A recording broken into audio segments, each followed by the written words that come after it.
Hello and welcome. Today we're going on a journey into the heart of Jannah, the Islamic vision of paradise. Using some core teachings as our guide, we're going to explore what this place really represents. It's not just some far-off destination, but really the ultimate expression of God's mercy and peace. So let's begin.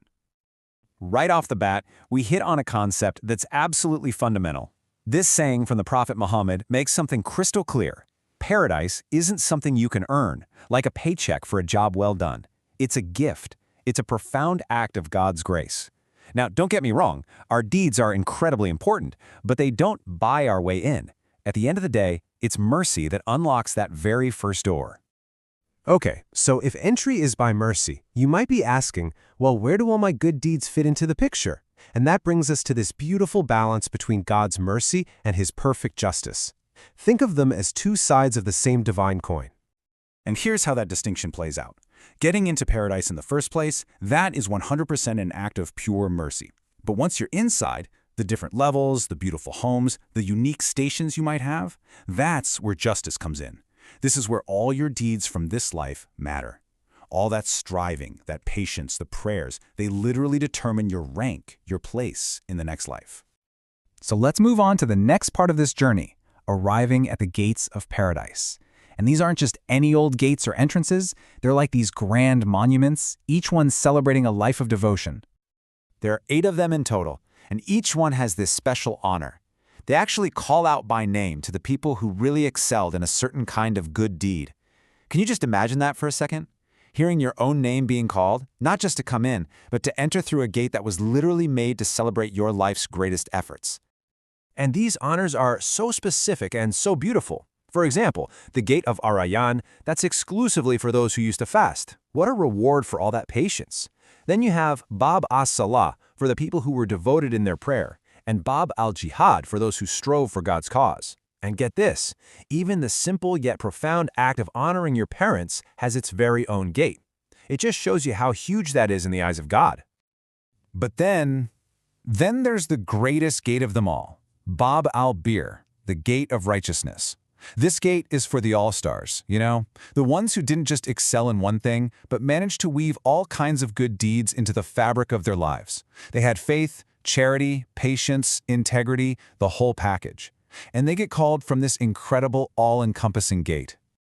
What's amazing is that this whole experience, this entire journey, is just drenched in this deep, profound sense of gratitude.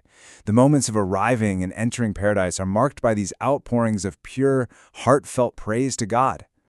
The sources actually break this down into 3 key moments. First, imagine, after the absolute terror of crossing the Sirat, that's the bridge over the hellfire, the very first feeling is just overwhelming relief, and you praise God. Then, you see the gates of paradise swing open just for you, and a second, even bigger wave of praise just washes over you.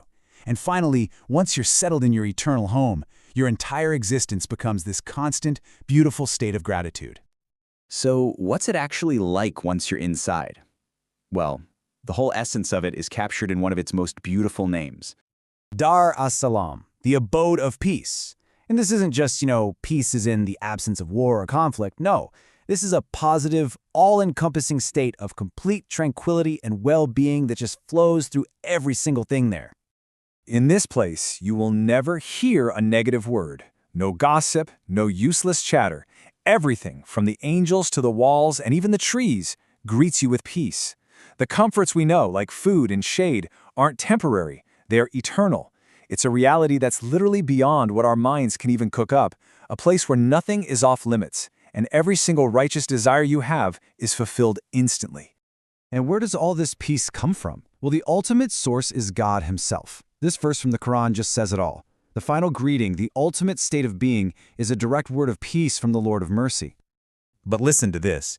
Even in a place of unimaginable perfect bliss, there's a climax. There are actually 2 blessings that are described as being even greater than all the other pleasures of paradise combined. So you gotta wonder, right? What could possibly be better than perpetual peace and having every desire fulfilled? What could possibly be at the very top, the absolute zenith of this whole experience? Well, the first is what's known as Ridwan, This is God's eternal pleasure. It's a moment where God himself addresses the people of paradise and tells them that he is forever pleased with them.